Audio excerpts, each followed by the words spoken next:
और ये काल के अधिपत्य भगवान है, मतलब सारे काल इनके आगे नतमस्तक है, इसलिए इनका नाम महाकाल है। यहाँ पर महाकालेश्वर जी को राजा की उपाधि मिली है, राजा की उपाधि है यहाँ पे, मतलब ये यहाँ के राजाधिराज। देखिए इस वक्त हमारी मौजूदगी जो है कालों के काल महाकाल नगरी उज्जैन में है, जो कि यहाँ के राजा सिर्फ महाकाल, कोई भी पीएम, कोई भी सीएम या फिर कोई भी मंत्री यहाँ के राजा नहीं बनते, क्योंकि यहाँ के राजा मात्र एक वो है कालों के काल महाकाल। और यहाँ की क्या कुछ विशेषता है, हम चलते हैं यहाँ के मुख्य पुजारी से ही हम बातचीत करते हैं, जानने का प्रयास करते हैं कि आखिर क्या कुछ यहाँ की मेन विशेषताएं। जय श्री महाकाल।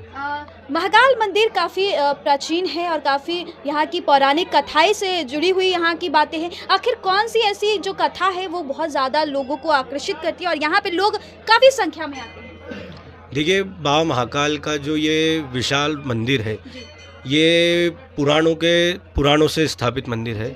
यहाँ पर भगवान शिव ज्योति के रूप में विराजमान है, एक शिव ज्योति के रूप में भगवान महाकाल यहाँ स्थापित हैं और ये काल के अधिपत्य भगवान है, मतलब सारे काल इनके आगे नतमस्तक है, इसलिए इनका नाम महाकाल है जी। मतलब यहाँ पे ऐसी बहुत कथाएं हैं कि यहाँ के राजा सिर्फ एक है, वो महाकाल है और कोई राजा यहाँ पर नहीं आ सकता है। देखिए यहाँ पर महाकालेश्वर जी को राजा की उपाधि मिली है, राजा की उपाधि है यहाँ पे, मतलब ये यहाँ के राजाधिराज हैं। हाँ। इनके आगे कोई राजा नहीं है, जो भी है यही है यहाँ के। स्टेट के तो राजा होते हैं, जैसे सीएम होते हैं, पीएम होते हैं, वो सब यहाँ के वो सब राजा होते हैं। बाकी इस अवंतिका नगरी को, उज्जैन का पूरा नाम अवंतिका है, तो ये पूरा अवंतिका नगरी के राजा और अधिपत्य भगवान, मृत्युलोक का अधिपत्य भगवान यही है महाकाल। भस्म आरती का बहुत ज्यादा प्रचलन है, भस्म आरती की क्या क्या विशेषता है, कैसे होती है भस्म आरती? भगवान महाकालेश्वर जी की जो भस्म आरती है वो तड़के सुबह 4 बजे होती है, सुबह 4 बजे जी, 4 से 6 रहती है।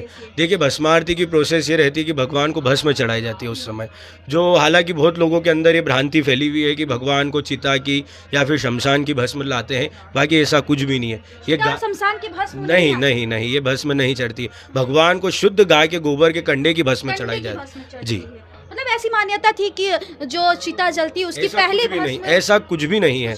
भगवान को शुरुआत से पुराने काल से गाय के गोबर के कंडे की भस्म चढ़ाई जा रही है। भस्म आरती होने का प्रचलन कब से शुरू हुआ? ये तो पुराणों के अनुसार चला आ रहा है, मतलब पुराणों से चला आ रहा है। हमारी पीढ़ी दर जो हमारे पहले के पूर्वज थे उन्होंने देखा, फिर उसके बाद हम देख रहे हैं अभी। ऐसा कुछ हुआ था कि अनहोनी हुई थी या कुछ हुआ था तब से भस्म आरती की प्रचलन चल? देखिए भगवान शिव को यहाँ पर एक ब्राह्मण के पुत्र ने बुलाया था, तो भगवान यहाँ पर आए थे और फिर भगवान को उन्होंने ये बोला था कि अब आप यहीं रहेंगे, तो इसलिए भगवान फिर यहीं रहने लग गए, यहीं भी विराजमान हो गए। उस वक्त से भस्म आरती का प्रचलन उस टाइम से चालू हुआ था। पूजा पाठ की विधि व्यवस्था यहाँ पे देखिए यहाँ पर सुबह 4 से 6 भस्म आरती रहती है, फिर उसके बाद में भगवान को बहाल भोग आरती होती है।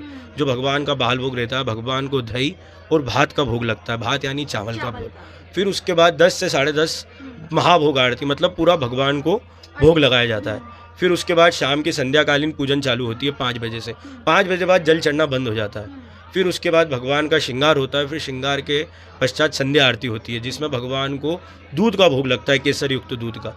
फिर उसके बाद में शयन आरती होती है, जो रात में 10:30 बजे होती है। 11 बजे मंदिर के जो मेन पट रहते हैं वो बंद हो जाते हैं, मतलब श्रृंगार वगैरह होने के बाद। श्रृंगार होने के बाद में मान्यता है कि यहाँ पे कोई भी सीएम की अगर यहाँ पे रुकते हैं, एक नाइट स्टे करते हैं, तो उनकी कुर्सी जो है खतरे में आ जाती है। ऐसा सवाल यहाँ के अभी प्रेजेंट मुख्यमंत्री जी से भी कहा गया था, क्या कहेंगे इस पर? देखिए जो हमारे प्रदेश के माननीय मुख्यमंत्री जी हैं श्री मोहन यादव जी, उनसे जब ये प्रश्न पूछा गया तो उन्होंने बहुत ही सरल उत्तर दिया। उन्होंने ये कहा कि मैं भगवान महाकाल के आगे अपने आप को राजा नहीं मानता हूँ, वो राजा हैं और मैं उनका बेटा हूँ, तो इसलिए मैं बेटा होने के नाते अवंतिका नगरी में रहता हूँ। जब उनसे प्रश्न पूछा तो उन्होंने ये जवाब दिया था कि मैं उनके आगे अपने आप को नहीं मुख्यमंत्री मानता हूँ, नहीं राजा मानता हूँ, मैं तो उनके सामने और जब आता हूँ तो ये मानता हूँ कि भगवान आप ही हो, सब कुछ ब्रह्मांड के अधिपत्य भगवान आप ही हो, इसलिए मैं अवंतिका नगरी में वो रुकते हैं। मतलब यहाँ पे सिर्फ एक ही राजा है, वो महाकाल है, बस महाकाल ही यहाँ के राजा है। क्या इससे पहले भी कोई चीफ मिनिस्टर सीएम यहाँ पे रात में स्टे? जी नहीं, अभी तक कोई नहीं। अभी तक कोई नहीं। यहाँ की यह थी खास जो राजनीतिक गलियारे में खबरें चलती है कि कोई भी मुख्यमंत्री हो, प्रधानमंत्री हो, यहाँ पे नहीं रुक सकते, उनकी कुर्सी या फिर उनके निजी जीवन में कुछ खतरे बताए जाते हैं। लेकिन आज तक ऐसा कभी नहीं हुआ कि कोई सीएम यहाँ पर नाइट स्टे, क्योंकि यहाँ के महाराजा सिर्फ एक ही है, वो महाकाल है, उनके आगे कोई भी नहीं। हालांकि मोहन यादव जो मध्य प्रदेश के मुख्यमंत्री हैं, वो यहीं से ताल्लुक लगते हैं, लेकिन वो कहते हैं कि मैं उनका बेटा हूँ, मैं उनके पुत्र हूँ, इस वजह से वही हमारे राजा है, इस जगह के वही राजा है, मैं तो कुछ भी नहीं हूँ। खैर, बाकी बात कमेंट बॉक्स में अपनी ओपिनियन जरूर दीजिएगा और ऐसे ही देश दुनिया की तमाम खबरों के लिए देखते रहे हमारे चैनल। बहुत बहुत धन्यवाद।